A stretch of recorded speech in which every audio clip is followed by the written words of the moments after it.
Good evening, everybody. Still adjusting the cameras here. Thank you for being part of Two-Way tonight, the Two-Way experience. Grateful to you for being here. This is another confusing day in the Iran story. Um, the markets would like the war to end, and the markets will look for any excuse to pretend like the war is going to end. And even when the news flow doesn't suggest the war is ending, some days the markets just love it anyway. Damnedest thing, people like to say, I heard somebody say today, the markets are not smart. Well, no, the people who work in the markets think they're the smartest people in the world, and some of them are not that smart. But it doesn't really explain what's happened today. As was the case this morning, we could run through all the headlines, and I could divide them into two buckets. One would say, looks like there's going to be an end of the war, one way or the other. And I keep telling people, when you're talking about the war ending, and this is for the folks in the markets who want the war to end, the war can end with a bang, where Iran surrenders, or it can end in a whimper where the president pretends he won and leaves. Both those are possible. So if you're looking for signs the war could end soon, you'd look for both those, and they're a little contradictory, right? One is we're moving towards, as we see through a glass darkly in the Iran leadership. One way would be it looks like they're too weak to win and too weak to fight on, but strong enough to surrender, right? It's going to take some strength within the Iranian system for some group of people to surrender, because currently the whole communication strategy of the regime is to say, we're not negotiating with the great Satan, we're winning the war, they can't win, they need to leave the Middle East. So they'd have to be weak enough to give up, which is going to be hard, because whether you think they're fighting on in the face of long odds because they're religious fanatics, or you think they're fighting on because they're rational actors, and if they lose the war, they lose everything, whichever you think, they're clearly trying to fight on. We've never seen decapitation like this of the senior leaders of any government in modern times. I keep asking people, tell me the closest parallel. It's really nothing like this. And yet they fight on. They fire missiles. They block the Strait of Hormuz. They taunt the United States of America, the greatest military power the world has ever seen. And again, yet at the same time, I really don't believe I don't even believe they can show up in Turkey or Pakistan to negotiate. I think the people who showed up would again, they'd be undermining the core message of the regime, which is we're not negotiating, we're winning. Okay. So that's one way it could end, is they could surrender. Another way is President Trump could do what some data today suggests he might do, and which I believe has been my base case for a while, which is, and he's suggested this on more than 5 occasions, overwhelming force, even more overwhelming force than has already been used by the Israelis and the United States, to give the Iranians another sense of what not surrendering means. Okay, so that could happen, and that might or might not involve ground troops. It could be more from the air and the sea and land, but not boots on the ground, as they say. And then the other way the war could end, which in the last 72 hours we've had all sorts of hints about, could be the president could say, the nuclear program, not really that big deal. Regime change, never talked about it. Opening the Strait of Hormuz, that's for others to do. We took out their Navy, we took out a lot of their missile capability, not all of it. We took out a lot of their manufacturing. We decapitated 2 or 3 levels of leaders. We're done here. Okay, those are the ways the war could end soon. What does soon mean? I think soon means within 2 weeks. But then this could, as Celine Dion would say, this could go on. And how long it could go on, I still think it could go till June. Now, it may be beyond, but I could easily see this going to June, which the markets wouldn't like. But there's an extraordinary number of headlines today that will just choose your own adventure. Pick what you think is happening. And people ask me all day, what does the president think? What does all this mean from the president's point of view? When he tells the New York Post X, when he puts this on Truth Social, when he blurts out Y. And the answer is, I don't think he knows. I think he's keeping his options open. He knows what he'd like to have happen, but he's not fully in control of this. Excuse me for a moment. I got a bunch of stuff to run through. I want to bring our guests in. I want to get to your questions, but first I want to show you something that's just come in. I don't know much about it, but I'm told it's Marco Rubio explaining what the reasons for this war. It's 2 minutes long. Let's watch. This is Secretary Rubio. Americans are asking, why did the United States have to attack Iran now?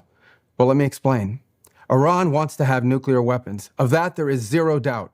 If what they truly wanted, which is what they claim, is nuclear energy, well, they could have nuclear energy like all the other countries in the world have it. And that is, you import the fuel and you build reactors above ground. That's not what. Pause it. Pause it. I got to bring in our guests because I'm overwhelmed with the desire to ask them a question. Here is Steve Elmendorf, been here many times before, Democratic strategist. I like to say he's a Walter Mondale disciple, but he's worked for Mr. Gephardt and many others, big supporter of Secretary Clinton, etc. And my friend Justin Sayfie is here, I believe, making his two-way debut. I may be mistaken. I'll be embarrassed if I'm wrong. Justin, unmute, please. Welcome in. Have you been on this platform before? It's my first time, Mark. Thanks for having me. Great to be here with Steve. Do you know anything about? He's wearing a tie. So he is very serious. It could be AI. Justin, what do you know about two-way? Anything? Well, I watched the show. I was a longtime viewer during the campaign in 2024. So I love the format and I love the interactivity. All right, and just tell people, because again, you're new here. What have you done in politics that qualify you to go face to face with Steve Elmendorf, the granddaddy of them all? I don't know if I'm qualified to go face to face with Steve, but a long time ago, I worked for Jeb Bush when he was governor of Florida. I was his communications director.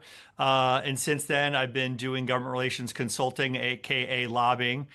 Served on the White House Fellows Commission for George W. Bush, president, and also for President Trump during his first term. And now I'm a partner at Ballard Partners, a lobbying firm here in DC. A lobbying firm, one of the top 3 lobbying firms, I believe, in America today. Justin, if you were at a DC watering hole and let's say Kristi Noem's husband sidled up to you and said, "Hey, are you MAGA?" What would you say? I would say that I'm a Republican. I'm a conservative Republican. I support a lot of what those who are define themselves as MAGA. And I support much of President Trump's agenda on a number of things. But, I wouldn't necessarily say I'm MAGA, but I would definitely say I'm a supporter of President Trump's policies. That is a PhD A+ answer. Thank you for that. Guys, I brought you in because I just got to ask you, what do you think? This seems to be like a State Department or White House handout video. What do you think of the staging of this thing, Justin? I'm not impressed with the staging. Right. Steve's not impressed. I knew he wouldn't be. Steve, you go first. What do you think of the staging? Like, It's like a small table. We need to. Yeah. Secretary of State wants something a little grander. Maybe. Yeah, it's like they got it like Target. And the flag's a little bit out of the frame. Justin, how could something like this happen at this level? I'm not sure. I mean, typically you have a number of flags in the background, and typically you'd want the principal to be standing. So I'm not sure what the thought process was there, but I also find it interesting that that Secretary Rubio is the one that's kind of delivering this message. We're at war, or at least we're in a military operation. And, this is the kind of messaging that you would expect that would come from the chairman of the Joint Chiefs or from the Secretary of Defense. So I find it interesting. Well, we'll see thank you for that. We'll see what he's going to say. Reed Rackett, we'll play it from the beginning. He's on Hannity tonight, and I don't know if that's taped or live. It's probably taped. But I'm glad he's doing this, regardless of what he says and regardless of the table from Target, because, and I got nothing against Fox News Channel, but I just don't like when the message, a significant message is delivered on one cable channel, regardless of the channel. I just think at a time of war in particular, it should be everywhere. So here it is, 2 minutes, the Secretary Rubio behind his tiny little desk explaining the war. Roll it again from the top, please. Many Americans are asking, why did the United States have to attack Iran now? Well, let me explain. Iran wants to have nuclear weapons. Of that, there is zero doubt. If what they truly wanted, which is what they claim, is nuclear energy, well, they could have nuclear energy like all the other countries in the world have it. And that is, you import the fuel and you build reactors above ground. That's not what Iran has done. They build their reactors and their facilities deep in mountains, away from the public glare. And they want to enrich that material. The same equipment that they could use to enrich material for energy, they could use to quickly enrich it to weapons grade. So it is clear that they've been offered every opportunity to have a nuclear program that allows them to have energy, not weapons. And every single time they have turned it down. But why the attack now? Well, what was Iran trying to do? Iran was trying to build a conventional shield, in essence, have so many missiles, have so many drones that no one could attack them, and they were well on their way. We were on the verge of an Iran that had so many missiles and so many drones that no one could do anything about their nuclear weapons program in the future. That was an intolerable risk. Under no circumstances can a country run by radical Shia clerics with an apocalyptic vision of the future ever possess nuclear weapons. And under no circumstances can they be allowed to hide and protect that program and their ambitions behind a shield of missiles and drones that no one can do anything about. This was our last best chance to eliminate that conventional threat, that conventional shield that they were trying to build, and the president made the right decision to wipe it out now. That is the goal of this operation, to destroy their conventional missiles and their drone program so they can't hide behind it and finally have to deal with the world seriously about never, ever having nuclear weapons. Whoa. So yesterday he did an interview with Al Jazeera in which he listed the 4 goals of the enterprise. It didn't include nuclear, didn't include opening the Strait. And here, you guys tell me if my year is off. I've not heard him or anyone else in the administration make this argument that the war is about keeping Iran from developing the conventional capabilities to protect its nuclear program, but not about wiping out the nuclear program or taking the enriched uranium. Justin, am I hearing a change, or am I overreading that? I don't know if it's a change. I would say that that statement has 4 corners to it. I mean, it's a very limited goal that they've set forth, and I'm wondering whether or not the purpose of this video was to basically set the baseline for which they could declare victory and say mission accomplished. Yeah. That's what it sounds like to me. I mean, it was very limited in terms of what he was very specific about what the goal would be. And I think it's setting the stage for maybe exiting the war and saying we accomplished our goals. Yeah. Steve, this was not an interview. There was no reference to taking the nuclear material or halting their nuclear program. Isn't that a change? Yeah. I mean, look, I think one of my concerns, criticisms of this adventure from the beginning has been there has been no consistent messaging from, across the administration of this is what we're trying to do. There've been, a whole bunch of different messaging, one-off calls to reporters, it's all over the place. And I think, unlike President Bush, in the original Iraq War, they didn't prepare the country in any way. They have not delivered a consistent message in a serious way. I think frankly, I found the lack of seriousness in some of the videos and stuff they put out to be very troubling. I wish they would get what they're trying to do here and what is the end game, because they have not communicated it. This seems to be one effort, but he's not the president of the United States. Right. I think it'd be good if the president of the United States, in a consistent way, was delivering to the American people, this is what I'm doing, and this is when it ends, or how it ends. If the war ends this way, it's a version of the question I asked our 2 co-hosts on the morning meeting, Steve. If this ends with Iran still in control of its enriched uranium, the Strait closed, but there's a laundry list of degradation of naval and drone and missile capability and production, would you be happy as an American taxpayer, as an American citizen, as someone concerned about the security of the region and the world? Would you be happy with that outcome, satisfied with that outcome? No, because I think you also will have a government in control in Iran that appears to be potentially more radical than the one that was there at the beginning. Justin, would that outcome be sufficient for you? Not about the optics. No, I know. I'm a little torn on this. I mean, look, part of me, the Iranian regime has been the exporter of terror around the world against Americans in the region, in Lebanon, and elsewhere. So there's a part of me that would love to see regime change, but I know that is impossible to do without ground troops being entered, and I don't support that. So part of me would be unsatisfied, but because if you're half pregnant, why not just go in and finish the job? We did it with Saddam Hussein. In my view, that was less of a threat and actually turned out not to be a threat. He didn't have any weapons of mass destruction. This regime clearly has designs for weapons of mass destruction. So there's a party that wouldn't be satisfied, but at the same time, I would be satisfied that Iran is no longer a threat to Israel and Iran is no longer a nuclear threat to the world. So that from that perspective, I would be. I have to say, based on the conversations I had yesterday, although their missile and drone capability is diminished, it's not zero. They still have access to drones and missiles, and we see that daily in terms of the attacks they make. But there's been speculation about whether some of their capacity has been husbanded away and not used yet, and that's my understanding from a conversation I had yesterday. Let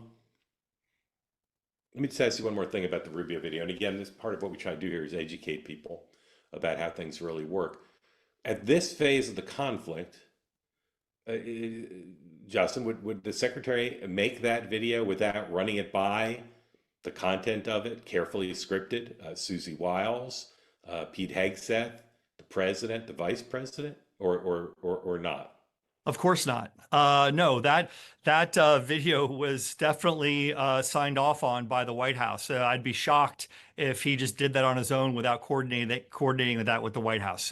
I think it's intentional. I think that the administration, I think the White House has decided that Rubio can be one of the most effective messengers on this issue and speak very clearly. And I think, when you think about the audience for that, I'm thinking as I listen to him, it's not just a domestic United States audience. I get the impression that that was also designed for an international audience as well, maybe the Europeans and maybe others in the Middle East around the world. Steve, assuming that's right, and I think Justin makes a strong case. I know you said you wanted the president to say to be the messenger, and I understand why you'd say that. But haven't we just let me put it this way? It seems to me there's an argument to me that that's the most definitive statement by anyone in the administration since the war started about what the goals are, and should be treated as such. Yes, look, I'm glad he's saying. I'm glad he's saying it. I hope it is again. It is the official policy of the administration.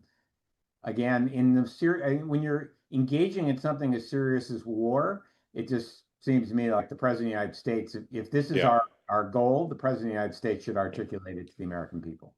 I don't read the chat, but occasionally I do glance at it. I'm just asking my colleagues. That was the full video we played, correct? We didn't play an excerpt. We played the full thing. Is that correct? I believe it's the full thing. I will. Okay, let's double check. I need to double check for you. Okay. Let's make sure, because I thought it was, but now I see in the chat someone's questioned that. Okay, let's reset a little bit. Let me do a quick word from a sponsor and then run through some other stuff with our guests, and then again before too long, we'll want your participation. If you're here in the two-way platform, please raise your hand. If you're watching on X or YouTube, please no smack in the chat. Justin will go read it later, and if he sees things about his tie or his comments that are deeply personal, he'll be upset. I'll be upset. So please, no smack in the chat. Peace, love, and understanding to all. Our sponsor again tonight, our good friends at Cozy Earth. Cozy Earth makes great products. They just are great. The Bubble Cuddle blanket is a favorite here, as are the pants, but everything on the site is high quality, and with 20% off, you can't go wrong in giving it a try. Go to cozyearth.com, promo code 2WAY for 20% off to get an opportunity to do what so many members of our community have done already. Shop the Cozy Earth website to get some new towels, some new sheets, new bedding, new pants, new shirts, new socks, whatever it is you want. And if you have an animal in your home that's maybe not a sea monkey, but almost any other type of pet would enjoy a Bubble Cuddle blanket. So please go to cozyearth.com right now and try it out. Use the promo code 2WAY for 20% off. Discover how care in every detail transforms simple routines into moments of true comfort and ease. cozyearth.com, 20% off using the promo code 2WAY. Thank you for your attention to this matter. All right, gentlemen, let's run through some other stuff. Even though some of the things I was going to show are kind of overtaken by events. Here's another thing that makes you think the war's going to go forward. And I say again, if past is prologue, President Trump does not move this much hardware, this many American service personnel to a war zone and not use it. Number one, third aircraft carrier is headed to the Middle East. The USS George H.W. Bush is headed to the region. Steve, if the war were winding down, would that be happening? I'm not a former general, but probably not. Probably not. Justin, thoughts? Look, I think Trump's think negotiating so. style is pretty well worn and pretty well defined. He looks to grab leverage any way he can. He likes to negotiate from a position of strength. Just the placement of the aircraft carrier, I think, helps make the Iranians think twice about how they want to resolve this and how they want to negotiate an end to the war. So that's my interpretation. Maybe it gets Yeah. used, or maybe it's just being put in place for negotiating leverage with the Iranians. Yeah. President just talked to NBC News a little while ago, and here's what he said. The action against Iran is, quote, coming to an end. We're doing great, Trump told NBC News, and it's coming to an end. New Reuters poll, 2/3 of Americans believe the U.S. should work to end its involvement in the Iran war quickly, even if that means not achieving the goals set out by the administration. Um, that is the full Rubio video. So make of that what you will. Carriers headed there. B-52s was announced at the briefing this morning, now fly with impunity over Iran, suggesting that Iran has no air defense. The Dow, number 5, please. Again, if you want the war to be over, you'd be happy, probably, if there were concrete signs it was ending here. The Dow rallies 1,000 points as optimism grows for an end to the Iran war. Again, I resist trying to get in the mind of these crazy people who make these financial decisions. But Steve, what happened today before the Rubio video that would make people think the war is going to end? That's a very good question, Mark. I mean, I think it's somewhat unfortunate, and that we all spend our time focused on what are the politics of the war or what is the market reaction to the war, as opposed to what's the substance of the war. Yeah, The fact that the markets are happy doesn't help when soldiers get killed or when bad things happen. So I have no idea why the markets do what the markets do. They yeah, clearly would like it to be over, and they, for some reason, think it might be coming to an end. yeah. There's this Pakistani Chinese peace plan. It's really not a peace plan; it's a ceasefire plan. It's got 5 elements to it, and I have to say, there's not a thing on there that I think the United States and Iran would agree to. Not one. I'm not going to tell you what's in it because I think it's so silly. Um, Oil's up though. Oil prices are up by 5B, please, and then 5C. Oil prices, Brent crude, I think it's like 117. Oil has soared 60% in the month of March as Iran war chokes global energy supply. That's an FT headline. And here's the chart. I'll talk it out for those of you watching on or listening on the podcast version. Brent crude now 118, and you can see it's gone up throughout the month pretty substantially. Not consistently; it's been down some days, but it's a high point of the war and one of the highest it's been in quite some time. Um, uh, so there are 2 things that are not happening yet, as far as I know, which might make people optimistic the war was going to end. Uh, we were told by the president and others that, and a source of 2 sources of mine, one directly involved in all this, who said the president talked about getting gifts from the Iranians, that there was going to be validation of the interlocutors who were going to allow some ships to go through the Strait. And I was told yesterday, as reported on this program, that the administration expected a number of ships to go through, more than has been publicly named. As far as we know, that has not happened. In addition, we've been told for almost a week now that there are going to be talks in Pakistan or talks in Turkey between the Iranians and the Americans. I still don't believe the Iranians can show up for that for a variety of reasons. Neither of those seems to be happening. There's no indication they're happening. And the president today continued in a variety of forums, including this morning on Truth Social, to say opening the Strait is not the problem of the United States. It's the problem of other countries who are reliant on that. And analysts continue to say that we're weeks away from the closure of the Strait having a more dire impact than it has so far on the world economy and the American economy, because of helium, fertilizer, natural gas, and oil, amongst other things, not being able to travel through. Justin, how's the American economy right now, factoring the war in, but not only, or how are things looking to you? Because we were told by Scott Bessent that there'd be a massive boom in GDP and other signs in the second, third quarter. How are things looking to you now? Well, I think the perception, which is the reality in politics, the perception before the war was that the American economy was not in good shape. There's the affordability is an issue. I think a lot of that is a result of the inflation that has been experienced really honestly since COVID. I mean, we hit 9% annual inflation in 2021 and 2022, and things that you go to the store for are a lot more expensive than they were just 4 years ago. So I think that that's number one. Number two, it's hard to underestimate the impact that high oil prices have on the economy. Everything from the cost of shipping goods to the cost of airfare to obviously the cost of putting gas in one's car. So, if it's going to get worse, the cost of gas at the pumps is a daily reminder to the American people of how the economy is doing. And when you already had affordability as an issue, that certainly helps. Excuse me, it certainly hurts the perception of how the economy is doing. So I think this is all bad news for the party in power. The fact that oil prices are going up, gas prices are going up, the cost of transportation, everything in between. And I think that's the Iranians' ace in the hole. Their ability to wage asymmetrical warfare against the United States in restricting the flow of oil out of the Strait of Hormuz. Steve, thoughts, critique of Justin's analysis of the economy?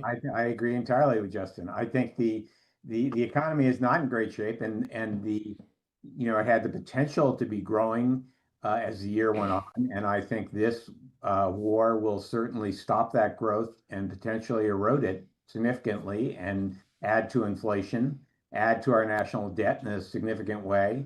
I think there's just nothing good that's coming from this. I got to tell you, I think the entire exercise has been not only ill executed, but should never have happened. Like it's not just that they haven't explained a good reason to do it. It's they shouldn't have done it in the first place.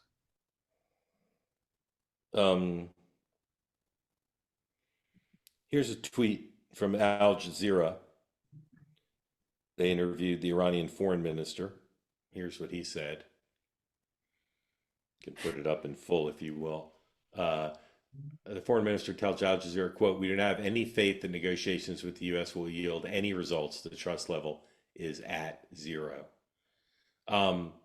So let's finish up on Iran. We'll cover some other topics and we'll go to community questions. Just based on your gut and your knowledge, are we headed more towards a resolution of the war relatively soon, or are we headed for an expansion of the war, Steve? I fear expansion. Expansion. Justin? Based on the Rubio video, again, I'm going to go back to my observation about it before. I think that his clearly defining what the goal of the war was could serve as a way to say that our objectives have been completed and met, and the war, there's now no reason to continue on. I just would make one other observation about the war, and I don't think there's been enough reporting on this. I'd love to see more reporting on this, is what in the world is going on inside the Iranian regime? Yeah. Who's in control of that country? Who's running the country? And to what extent, Steve made a comment earlier that we may have a government that's more radical than the one that we had before. And my view is, I don't know. I imagine, like any country, there's tension between the quote unquote moderates and the hardliners. So, we don't really know that. And what the government, what the makeup of the government will be at the end of this war is a topic of fascination for me. It is. We see through a glass darkly on that. It's not like people don't try it, but you're right. It's everything. When people ask me questions about what's going to happen, I say almost all this is in the hands of the Iranians. Not that they have all the leverage, but knowing what President Trump will do depends on knowing, I think, almost entirely on what the Iranians will do. All right, a few other topics, and then again to your questions, please raise your hand if you'd like to get in on the conversation. I almost never talk about what district court judges rule because we go through the appellate process, but here's something that happened today. Number 9, please. A federal district court judge in Washington halted the construction of the White House ballroom. said there needs to be some more explanation. Here's the Politico headline: Federal judge orders Trump pause construction on Trent White House ballroom. The judge said work on the $400 million project must halt pending congressional authorization. The administration will appeal. Steve, do you think this will play out quickly, or it'll all be held up, or they'll be allowed to go forward? Like, how would you imagine this will be adjudicated in the short term? Well, so far we've seen nothing moves quickly in the judicial system, like it or not. And so I think this could slow things down for a while. Justin?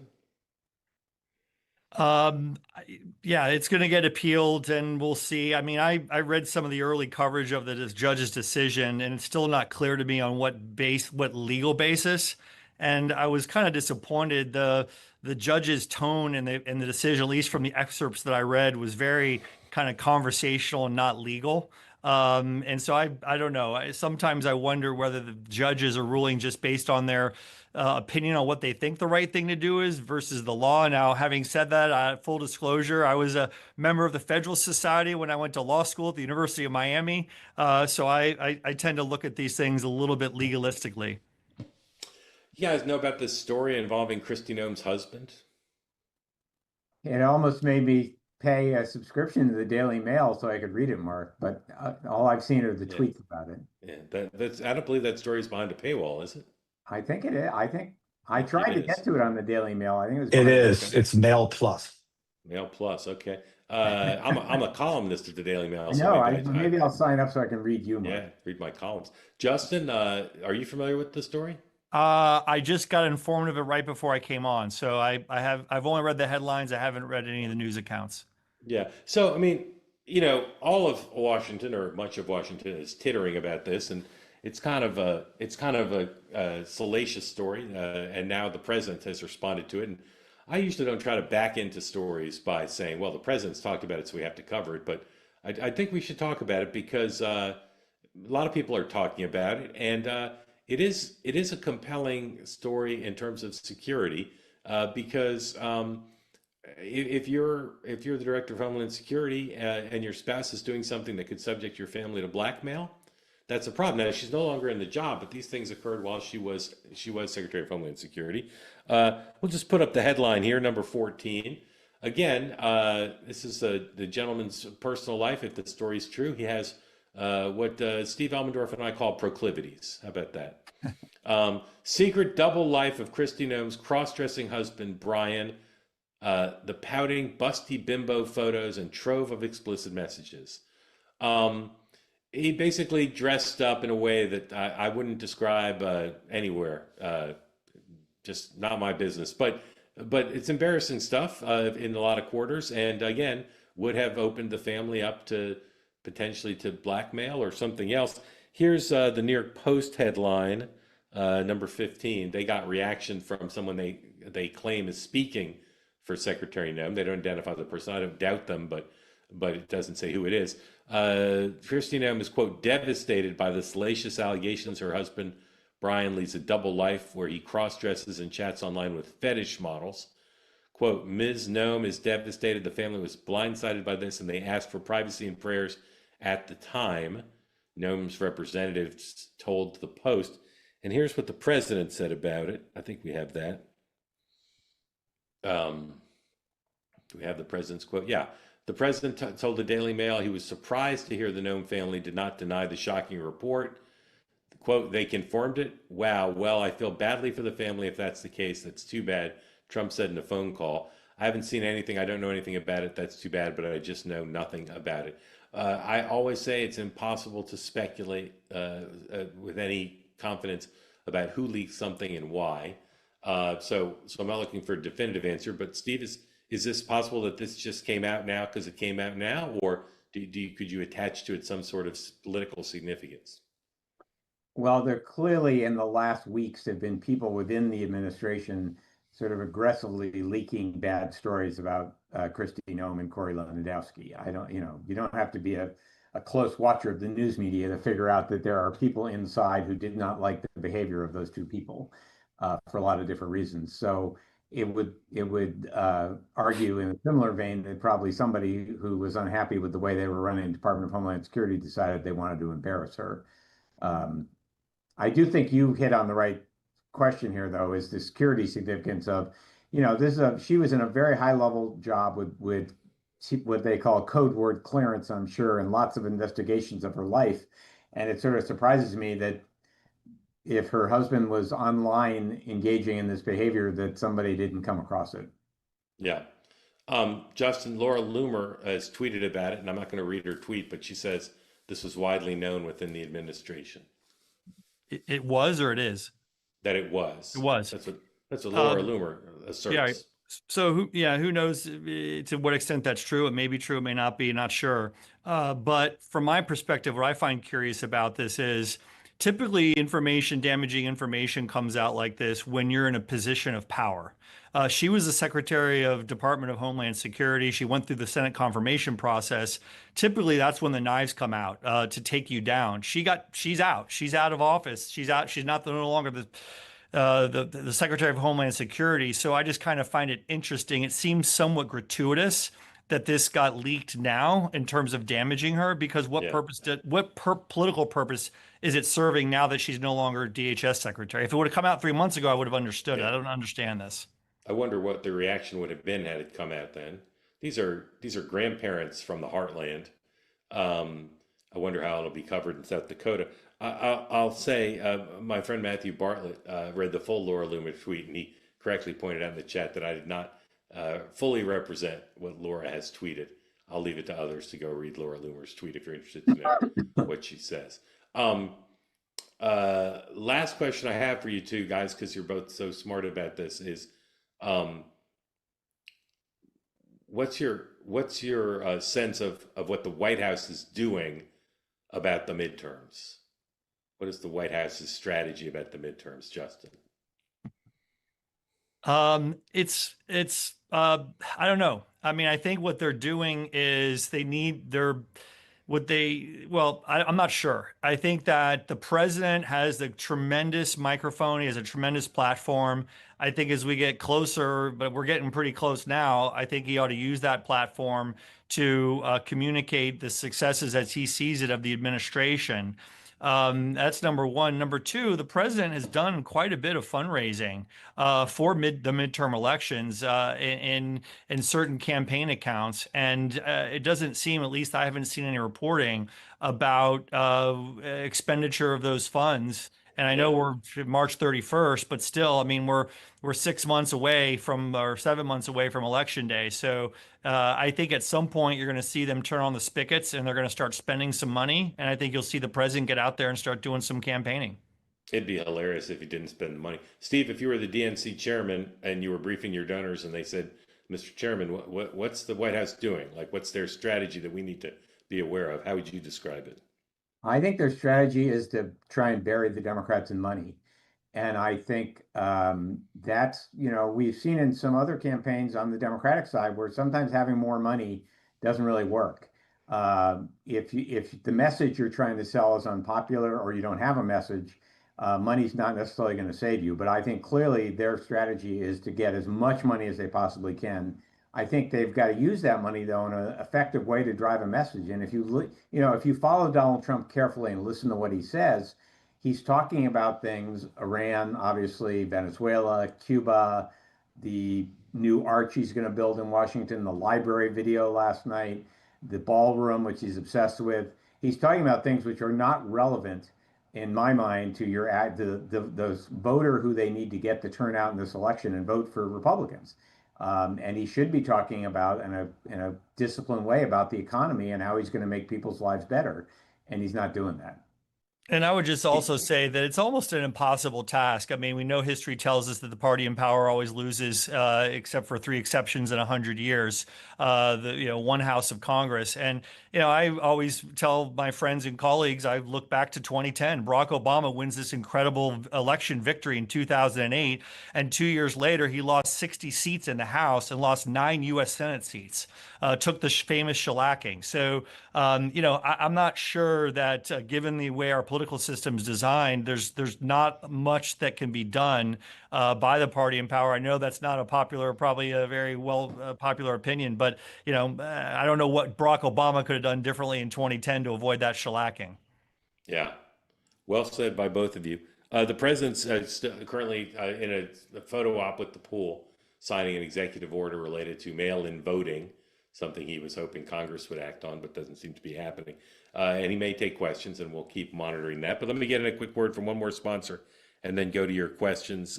Please raise your hand if you want to get in on the conversation. Gentlemen, I mean to pry, but do either of you take prescription drugs ever in your whole life? Take a prescription drug? Oh, yeah. Sure. Yeah. Do you ever go to check it out and it costs like way more than you thought? Yes. Yeah. This happens to almost everybody. Just took a random sample of 2 Americans. It happens to them. It's happened to me. And it can happen to you whether you're insured, underinsured, fully insured, no insurance. Here's a solution. Super.com/RX can allow you to save up to 85% off your prescriptions. Don't go to the checkout and end up with sticker shock. This is something that can work for almost any drug. It's a life hack for prescription prices. Super RX can save you up to 85% off to get a price that actually makes sense. It's very simple. You just pull out your phone and show that you are you have Super RX, and no printing, nothing. Just works at major pharmacies like CVS, Walgreens, Walmart, Kroger, 74,000 locations across the country, pharmacies. No hidden fees or surprises. You search the drug, see the price, and that's the price you pay. The Super Plus Advantage, it's not a coupon, it's a membership designed to put money back in your pocket. So go right now to super.com/RX and see how much you can save on the drugs you currently take. All right, here we go. Susan, welcome in. Tell folks who don't know where you are after you unmute and what's on your mind for Justin and for Steve, and thank you for being part of Two Way. So hi, I'm in upstate New York. I'm in a little town called Oneonta, which is, because of college, is a little blue island surrounded by a sea of red. But what I wanted to talk about is Iran and ask some questions, well, not really questions, but just offer some information. I grew up there, and my dad was chief of station for CIA from like 63 to 69. It was a pretty long term. It was within 10 years of the CIA and MI6 overthrowing a democratically elected president of Iran, which to us is like ancient history, but to Iran, it's not that ancient. It's kind of relevant to their current mindset. How old were you when you were there, Susan? I was in, I started off in elementary and I left when I was in 10th grade. Did you know what your dad did for a living, or did he pretend he Yes, was in the State Department? I did. He didn't come home and discuss what he was doing with me. Everything that I know pretty much came from my mother after he passed away. I mean, I was asking a lot of questions, but I was sworn to secrecy. There was no way I was going to bring this up, even from a little kid, they'd have the day at school where you talked about what your father did. And, I'd I'd ask my dad as a little 6 or 7 year old and he'd go, I work in the office. That was the most. What kind of school did you go to? Oh, there I went to a international school. There was an American school, but my parents wanted me to go to the international school. Yeah. A lot of Iranians there, a lot of Jewish people that had come in from Iraq.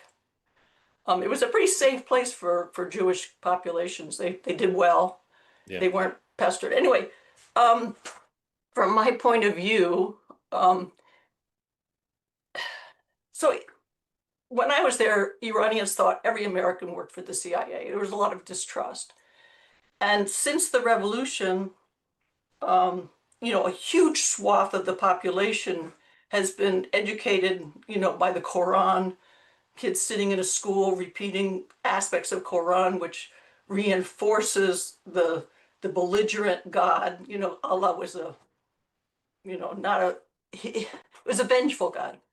And so we have to understand that from the majority of Iranians that are alive now, Israel and the United States are literally the devil, right? So when you wonder who is Trump going to negotiate with, and again, I'm not like Steve, even though I'm a lifelong Democrat, I think he's doing like a 5D chess game with like multiple players and multiple people, because I think he might have gotten some information from Israel that like we have this kind of setup. We have somebody potentially that we can negotiate with, and it seemed like that might have fallen flat. Yep. So who would he be able to negotiate with? It would have to be somebody very strong within Savak, the secret police, which has been a huge factor in Iranian society forever. I mean, you go into any situation, there's going to be somebody there from Savak. Iranians were always talking very quietly amongst themselves. It was never, because there was that fear, even with the Shah. So anyway, it's very, Savak is a big part of the daily life. So it would Yeah. have to be negotiating with somebody from Savak or the Revolutionary Guard. And then they would come in and they would be just as bad as far as the human rights. It would be like Pinochet or somebody, but they may not be fundamental Islamic. In other words, we would be evil, but we wouldn't be the devil. You wouldn't go to. Susan, let me stop you there. Super interesting. Let me stop you there. See if Steve and then Justin have any questions they'd like to ask you. Steve. Well, I just read a recent book about the overthrow of the Shah, which was very interesting, I thought. And I do think it's one of the things we have to think about is the history, as you rightfully know, our history there. I mean, we're not just like dropping in. We have decades and decades of history and knowledge about the society. And I would have thought we would have known more about how hard this would be before we went in. Do you think they should have known more before they sort of embarked on this, other than relying on the Israelis to tell them what the best way to do it was? I think the Israelis have so penetrated, Mossad has so penetrated different, like the Revolutionary Guard and Savak, that the Iranians know that they've been infiltrated, but they don't know how to wipe it out. I mean, that's been going on for quite a while. I was just wondering, the book you were reading, was it The King of Kings by Scott? Yeah. Yeah, Scott great Anderson, book. it's a great book. Yeah, I'm rereading it, refreshing my memory Yeah. on certain things. Justin, a question for Susan? Yeah, I mean, I guess my question for Susan is, what do you think the government thinks of the various movements that have taken place in Iran? You had the Green Movement in 2009. You had the Women, Life, Freedom movement in 2002. Do you think that there's a faction within the government that is sympathetic to those movements, or the because it sounds like you're describing, kind of a schism maybe, or at least some dichotomy inside the government between people who are in the society, people who think that the U.S. is the devil, and maybe people who don't think we're the devil, but they still suspicious of us. So there's nobody in the government, I think, that is moderate.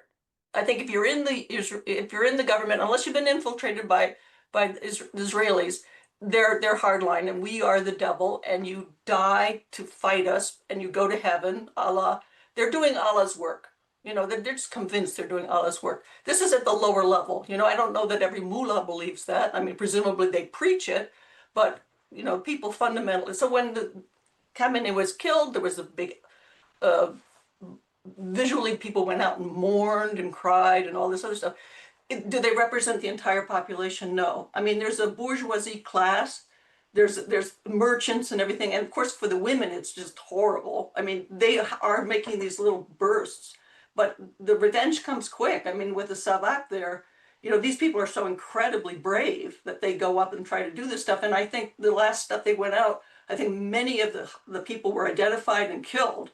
So there's a hesitation probably if they want to live. I mean, they don't want to be martyred, So there's a percentage, but I think you have to find that strong man potentially in the military or the secret police, because you have to have it'll continue to be a non-democratic regime. But if they were no longer fundamentalists, then presumably they could say, okay, you could have nuclear.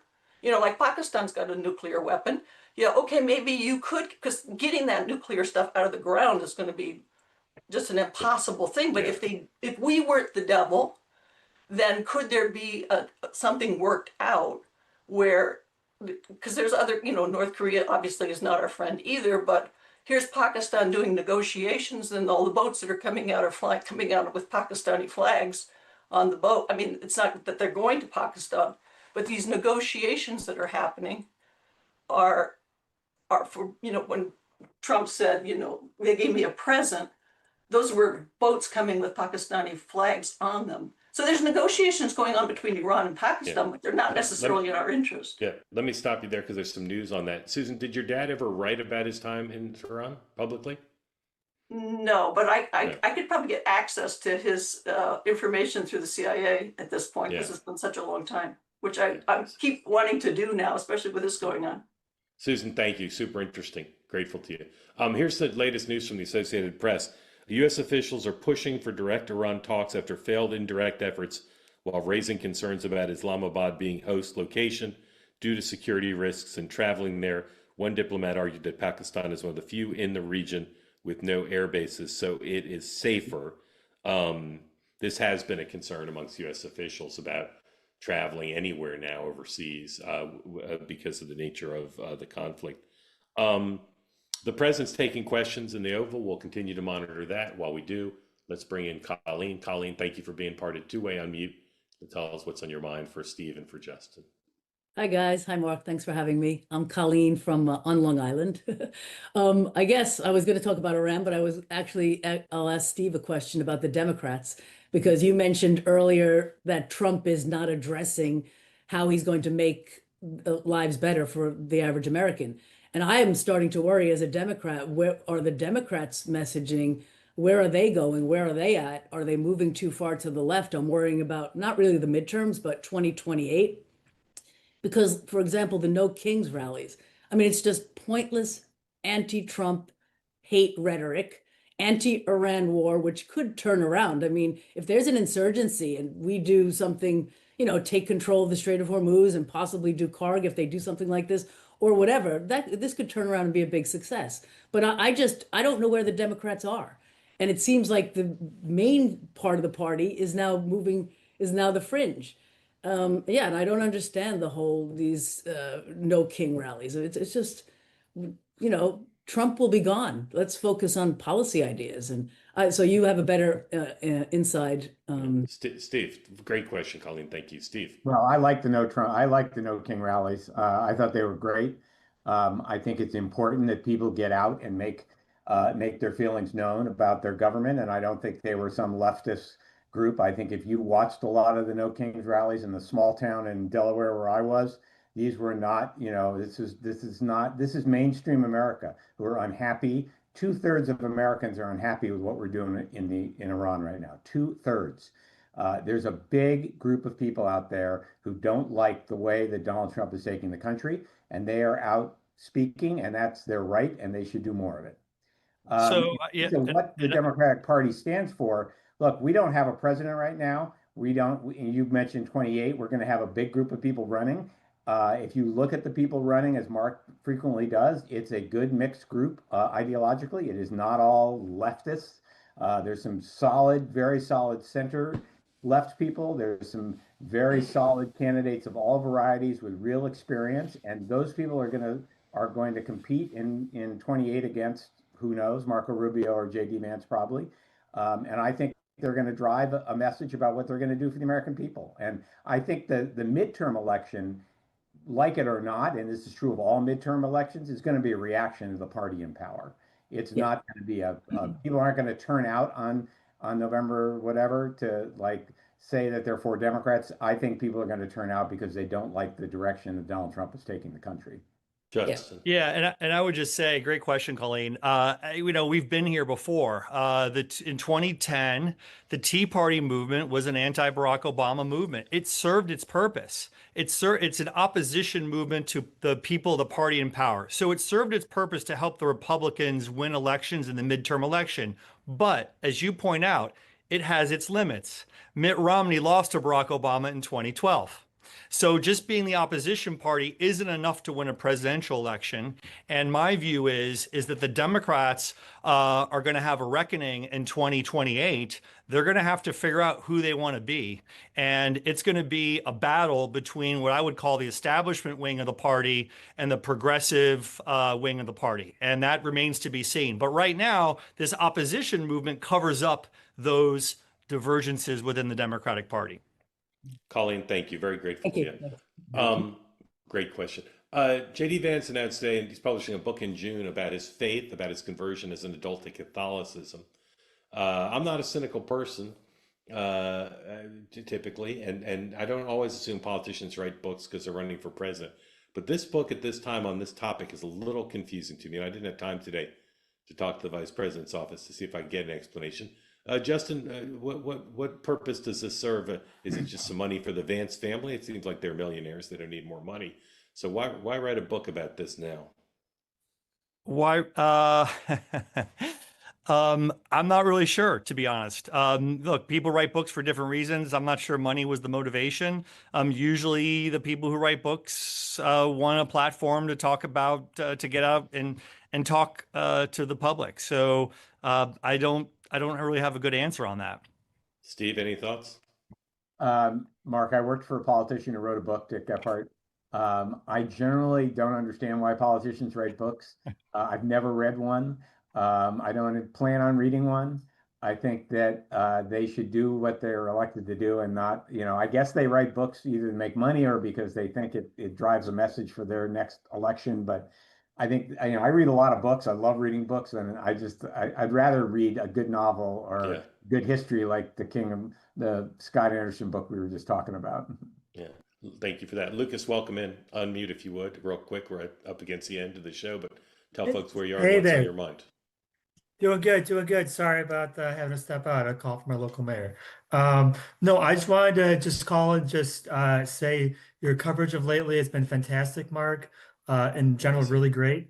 But also I want to say, I think you're one of the very few people as an Illinoisan who you are right on J.B. Pritzker, and I feel like you're one of the very few people giving a very nuanced critique and not really understanding what's going on with the governor as far as being a strong candidate. And I will attest to say that he has a lot more enemies within Democratic circles and just in general than kind of, I think, the greater Democratic Party kind of realizes. And just because he won a Senate primary in which the main candidate had like $26 million, but barely kind of campaigned outside TV ads and stuff. Just keep on what you're doing, and that's all I have to say, sir. Great. Thank you. Lucas, grateful to you. Thank you for that. President continues to talk in the Oval Office, nothing mostly about the ballroom so far. Kind of avoided a question about the war. Available to you now on YouTube and as a podcast is the newest episode of my program, Next Up. I get interviewed on my own show, little table turning. Emily Jasinski interviews me about my career and what influenced me and my views of the media. And then I talk more about media bias, one of my big topics because it's important, with Drew Holden. That's available to you now. Tomorrow on the morning meeting, 9 a.m. Eastern time, we'll be here for all the overnight news, and then this program will be back in 23 hours. Hold on one moment. President's now talking about Iran. Can we just jump in and listen to 30 seconds of that? Is that possible? There have been drone swarms flying over sensitive military installations in the U.S. over the last couple of weeks. The reports are they don't look commercial and they can't be jammed. Is this another country's military? I don't think so. We have a great system of. Do you notice that over the last 4 or 5 days you haven't seen very many drone hits? Right? We have some unbelievable anti-drone weaponry that's incredible. But you want to have, like, for instance, the ballroom. We have a very powerful very steel roof with other things in it, and you want to have, if you're building a building for security, just like his judges. I believe it's the second time during this photo op he's taken a question about the war and shifted to talking about the ballroom. You need heavy, strong ceilings. You need seriously thick, bulletproof, ballistic glass, and we have that. Other buildings don't. Fairly modern buildings don't have that. They have roofs that are weak, and they have regular glass windows. There was this incident down at Barksdale, though, where apparently a whole swarm of drones for a couple hours was over the flight line. There's a lot of really important planes down there. Yeah. How concerned are you that this is some I'm other not country just scoping out? Yeah. I know about it. They've checked that out, and they've gotten to the bottom of it. You have a lot of people now that fly these things all over the place, and we're coming down very hard on them.